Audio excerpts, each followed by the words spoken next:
Hello, welcome to my German learning songs. My name is Maggie. Super nice to have you stopping by. I guess you are one of the German learners who have already tried a few different courses, products, apps, and maybe teachers or tutors. It all sums up to hopefully get you as fast as possible fluent. Now, the thing is, in some situation, and you might be quite familiar with them, the words just don't come. Imagine you are among people, they are introducing themselves, and you want to introduce yourself too. But what happens then is you're muted. You're like muted because the things are just not coming. So after having spent hours of hours, hundreds of hours with German learners like you in conversational training sessions, I figured maybe music could help. I have started writing songs for German learners, and these songs were always treating a specific topic. It can be a grammar topic, or improving fluency, or preparing you for a dialogue that you possibly not only would use in your everyday life, but also in exams. The specific dialogue I'm going to introduce you to today with this song here is about how to introduce yourself, sich vorstellen.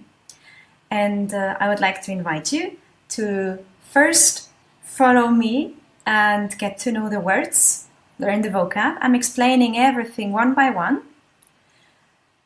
You are then ready for the next lecture, which will be repetition. And please take your time to go through that part. It will be a 20 minutes, no, that's a shorter video. It will be the shorter video where two different voices, Maria and Pierre, my protagonists of the dialogue, are going to have a little chit chat and are getting to know each other. Put yourself into the shoes of these people. Try to feel how you would feel saying these words in German in real to someone else. Take your time to pronounce. Repeat the video a few times. And then you'll be ready for the song. One quick life hack. When you go out there and your wish is to be integrated in the German culture, be integrated with German people, start forming new relationships, start integrating the German language into your life. With the sentences here, you will be richer than before. You will be able to comment internally on situations. You can, while waiting for the bus or while, shopping or anything, try to repeat what you have learned. And maybe it does not come out perfectly, but the more often you try to retrieve the information, the more and the deeper the path of your memory, the paths of your memory will be carved, and it becomes a habit to retrieve certain German expressions. When I'm learning a language, I just talk all the time in this language. I make up stuff, maybe it's not correct, but the most important thing is then, in order to prepare you for the situation among people, that you're not afraid to hear yourself speaking German, that you are ready and you are familiar with you using and producing these words. With that said, I'm happy to have you here. I hope you will enjoy the following few lectures. This is just a starting project. As you can see, it's all handmade, but made with love.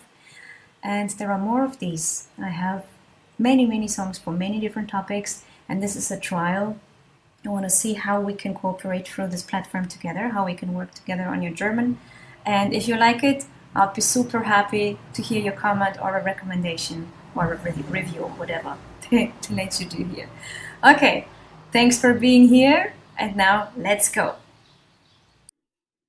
Hello, welcome. Thank you for joining this course. My name is Maggie. I'm a composer and producer of German learning songs.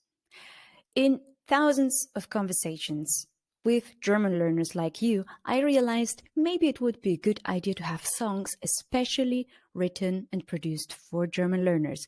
There are some topics that you just cannot overcome, and maybe it's time to need a different part of your brain and a different way to stimulate and memorize difficult topics. With this course here now, oh, this is me playing the piano. This is what I do.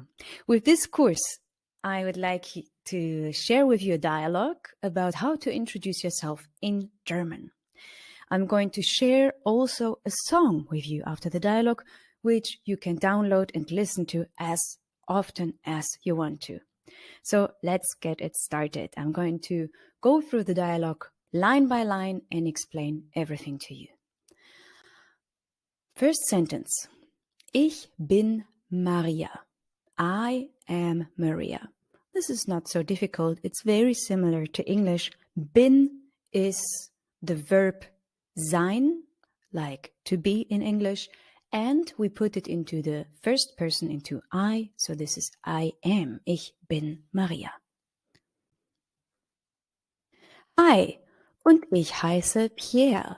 So there is a man on the other side talking with Maria, and he introduces himself saying hi, and I am called Pierre. The am called is heißen in German. It's the verb for to be called. I'm sure you have heard it here and there. Of course, in English you would not say, I am called Pierre. This is why you see at the end of the translated sentence a little star. That is how I will mark when the English that I'm using to mirror the German is not correct. So don't stick to this one. This is just a little help to support you in case you don't remember the meaning of the German words. So now let's go on. Now it's again Maria's turn. And she asks, Wo wohnst du? Where live you? Wohnen means to live. And in English you would say, where do you live? We don't do this. In German we just use the verb as it is, which in English would be, where live you? Pierre's answer is short. He just says, in Hamburg. And then he wants to continue the conversation and asks a question. Und wo kommst du her? Und wo kommst du her? And where come you from? Yeah, herkommen is a verb that means coming from somewhere. You can see that there is this weird word at the end, the her. It's not an English word. It's a German part of the verb herkommen. You could translate that as from coming, to come from a place. And the mirrored sentence in English, of course, is not how you would ask that in English, where come you from? You would rather say in English, where are you from? But let's not go too much into English grammar, but focus on the German grammar. And here you see it is, und wo kommst du her? Maria is answering this one with a short sentence, Ich komm aus Berlin. I come from Berlin. Now, the English translation is not completely wrong. It might be a bit unusual. In English, you would say, I am from Berlin. But we used to say, Ich komm aus Berlin. Yeah? So this sentence you would also not say, or Maria would not say this sentence while probably not, ich bin aus Berlin. Ich komme von hier is what she would say. Ich komm aus Berlin is something that you would say when you at the moment are not in Berlin. So let's suppose Maria and Pierre meet in London and Pierre asks Maria, Wo kommst du her? Where are you from? And then Maria says, I come from Berlin.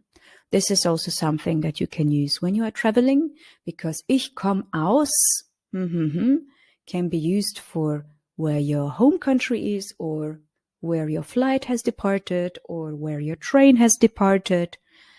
So this is all the meanings that kommen oder herkommen can refer to.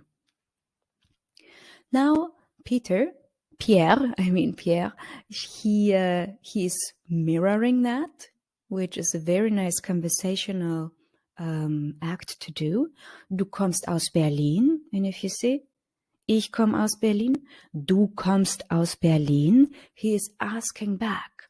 This is how he relates to the conversation. He shows interest and tells Maria, da hab ich nächste Woche einen Termin. Yeah? So he is mirroring this in the conversation, saying, oh, you come from Berlin, I have an appointment there next week, which is a very nice thing to do, because this is how you create what we call common ground. This is a ground where people have something in common. And of course, it's not a physical ground, it's rather a mental space that both are starting to share. So about this sentence, da hab ich nächste Woche einen Termin. This is of course a long and maybe overwhelming sentence. Firstly, what could be confusing you is the hab in the second position.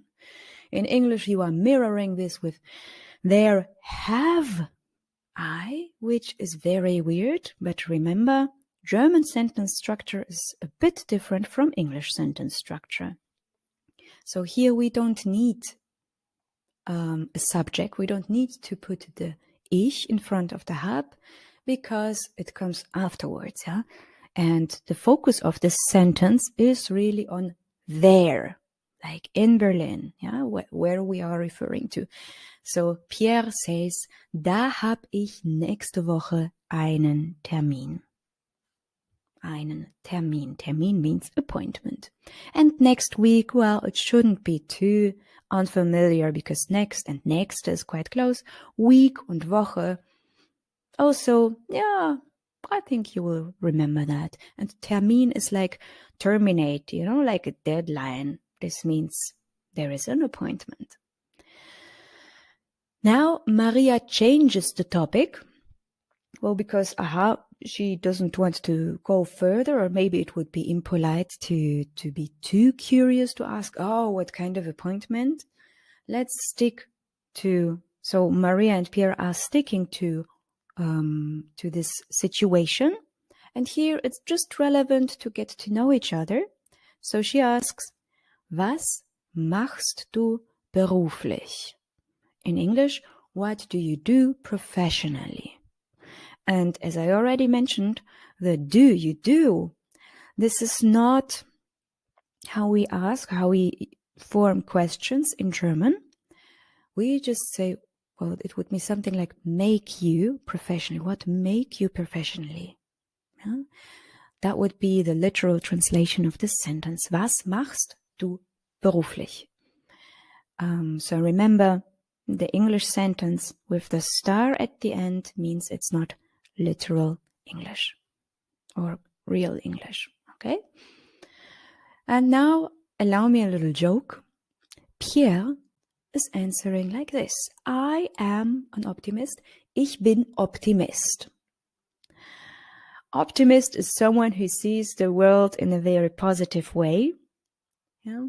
As we are going to explore a song that I have written for you, you will realize that the song has a certain rhyme and a certain structure. So this is why Pierre, and not Peter, but it's Pierre and it's optimist, because there is words that I can choose to rhyme with this. So now Pierre chooses to be an optimist. And of course, there are other professions that end with ist, like linguist, for example. And what is remarkable about this sentence is that in English, you use an article. You would say, I'm an optimist. In German, you don't. For every profession, you just say the profession.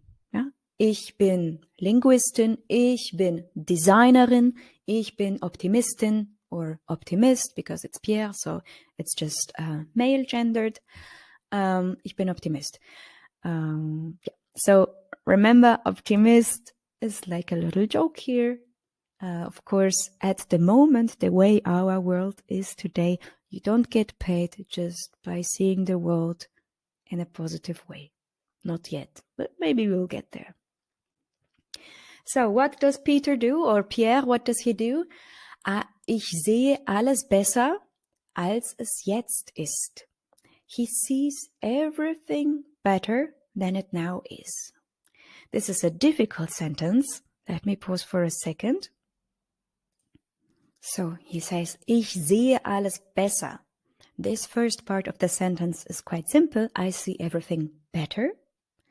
But now, after the comma, you see, als es jetzt ist. Als means then, es means it, jetzt means now, and ist means is. You see, this is a sentence that compares. With this little sentence, we express a comparison. Besser als jetzt. Better than now. So, Pierre, the optimist, sees everything better than it is now. Not bad, So we will go later again through the sentences one by one, with a female voice and a male voice, and with enough time so you can repeat it.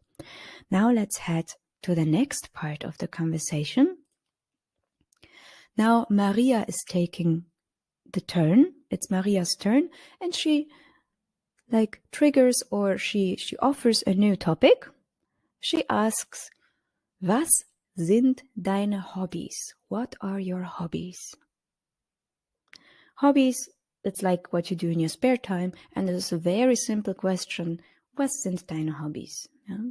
You could also ask, Was machst du als Hobby? What do you do as hobby? Was sind deine Hobbys is a very simple question that can invite people to talk about their passions. So from a conversational point of view, this is also something where you can build the common ground and maybe find out what you have in common. Because Pierre is happily answering this question, and he says, Ich fahre gern Rad. Ich fahre gern Rad. In English, the word per word translation is, I ride with pleasure bike. Gern means with pleasure in one word. In English, of course, you wouldn't say it like that. You would say, I like riding my bike. I like doing things. But in German, again, we use the verb directly. Maybe you have heard that German is a very direct language. One of the symptoms or indicators where you see it, like from an English native speaker point of view, is that we use the verbs directly, which here you can see, ich fahre gern Rad. Radfahren, it can be also seen as a separable verb. Radfahren, you can also say Busfahren, like riding the bus, but I don't think this is something that people do as a hobby, so Pierre prefers to ride his bike. And apparently Pierre has a few more hobbies, because what he also likes to do is meeting friends, and he says, Ich treffe meine Freunde. I meet my friends.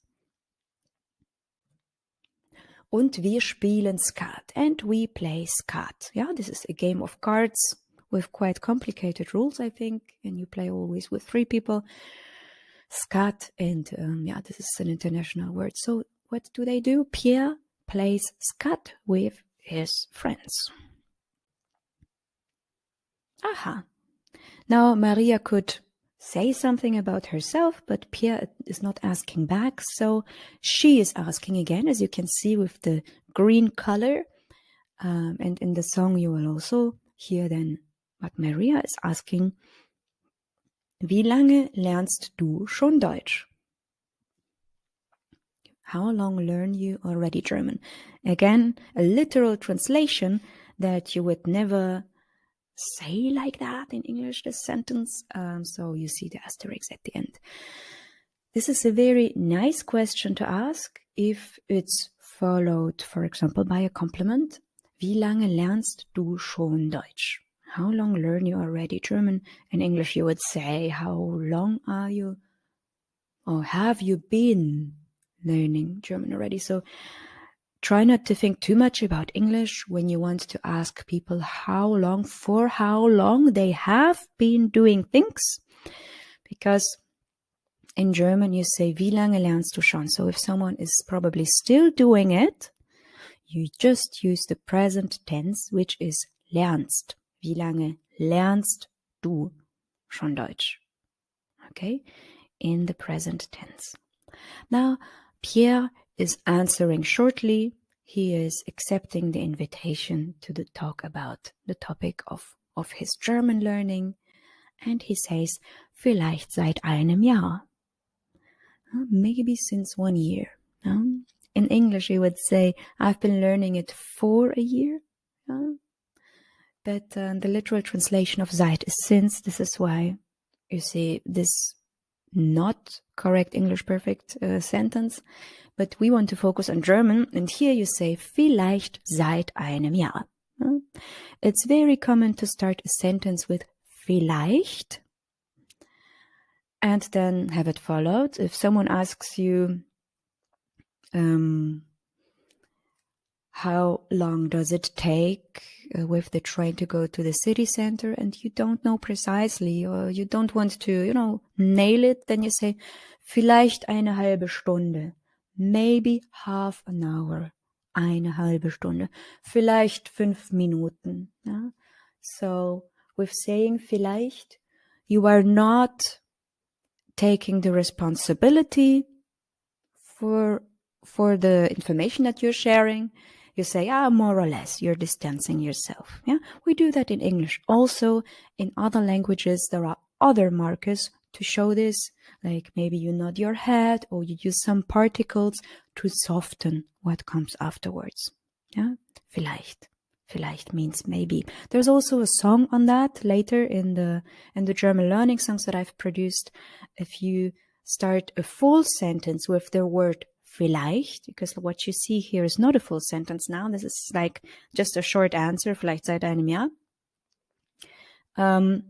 If you start a sentence with vielleicht, the verb comes next. So if Pierre would say, I'm learning I've been learning for maybe half a year, in a full sentence, you would say, vielleicht lerne ich seit einem halben Jahr Deutsch. Or, ich lerne vielleicht seit einem halben Jahr Deutsch. So now, also what is remarkable in this sentence, and it's very, very crucial and important to sound correct and nice in German, is what comes after seit.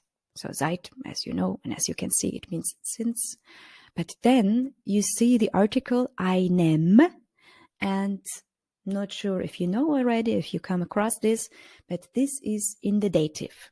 So you might have seen Jahr, the year is a neutral verb, is not feminine, not masculine, but neutral, das Jahr. And in the nominative, you would just say ein Jahr, but the seit, what it does is it puts everything that comes after it into the dative. Yeah. So this is why you see em. It comes from the article dem also. If you learn the whole chart of der, das, die, den, das, die, all the articles, then you will be able to relate, this is where it comes from, seit einem Jahr, since 1 year, seit einem Jahr. Okay, so this is the whole dialogue basically. Maria is just finishing or wrapping it up by commenting, das ist ja wunderbar. This is indeed wonderful. She's referring to his German, because Pierre apparently speaks so well that Maria thinks, hey, this is remarkable. So I hope you will find soon, after learning this song, you will find soon someone who will ask you also, how long have you been learning German? Wie lang lernst du schon Deutsch? Then you'll be able to say, I don't know, vielleicht 2 Wochen, or make it shorter. And then it's very probable that people will compliment you, because every trial is very nice. Every time you try to reach out with someone in their native language, is an invitation to peace and understanding and communication. So, das ist ja wunderbar. Last one thing. The ja means indeed. It's a little particle, so maybe you will find some or develop some intuition to use it. Don't overuse it, because the ja particle points to something that we both or both partners should know, like already. So this is here used as a compliment, like indeed also is indicating to something that we both could know. Yeah. And it's not like the answering particle, ja oder nein. In this sentence, it has a bit of a different function. So when you are going to use it, make sure that you are saying something that the other person knows well. Like, imagine you're standing in front of an ice cream shop, then you can say, es gibt ja Vanille. Es gibt ja Vanille. There is vanilla. Yeah. So we say it also as a surprise, but also to say, hey, look at this, or hey, just remarking. So you're preparing for the next conversational term, and you will see that here you are also contributing to common ground. Okay, enough linguistics. Let's check out the next video. Thank you for following so far. I hope you will have a lot of fun repeating the sentences for yourself and really feel and enjoy how they sound. You will have enough time. You can watch the video as often as you like. And then we'll go over to the song. See you later. Ich bin Maria. Ich bin Maria. Hi. Und ich heiße Pierre. Hi. Und ich heiße Pierre.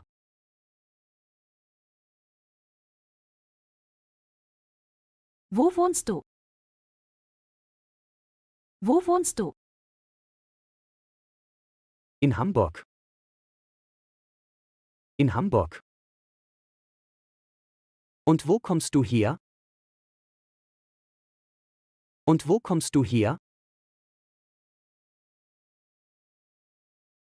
Ich komme aus Berlin.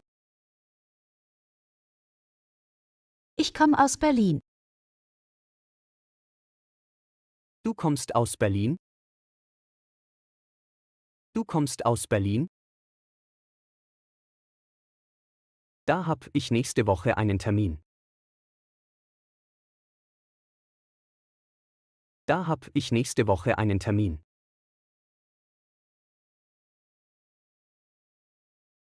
Was machst du beruflich? Was machst du beruflich? Ich bin Optimist. Ich bin Optimist. Ich sehe alles besser, als es jetzt ist. Ich sehe alles besser, als es jetzt ist.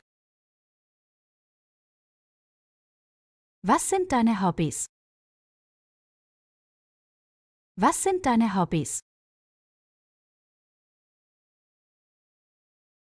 Ich fahre gern Rad. Ich fahre gern Rad. Ich treffe meine Freunde. Ich treffe meine Freunde. Und wir spielen Skat. Und wir spielen Skat. Ich treffe meine Freunde. Und wir spielen Skat.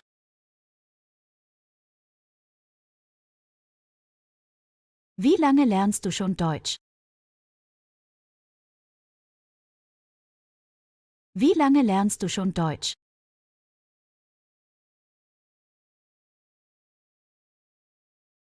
Vielleicht seit einem Jahr. Vielleicht seit einem Jahr.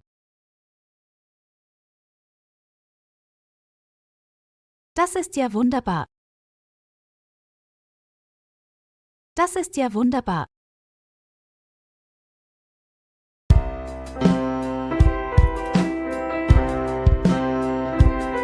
Ich bin Maria. Hi, und ich heiße Pierre. Wo wohnst du? In Hamburg. Und wo kommst du her? Ich komme aus Berlin. Du kommst aus Berlin? Da habe ich nächste Woche einen Termin. Was machst du beruflich? Ich bin Optimist. Ich sehe alles besser, als es jetzt ist.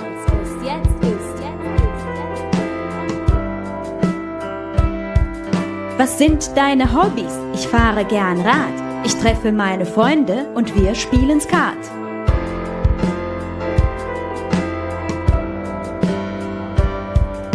Wie lange lernst du schon Deutsch? Vielleicht seit einem Jahr. Das ist ja wunderbar.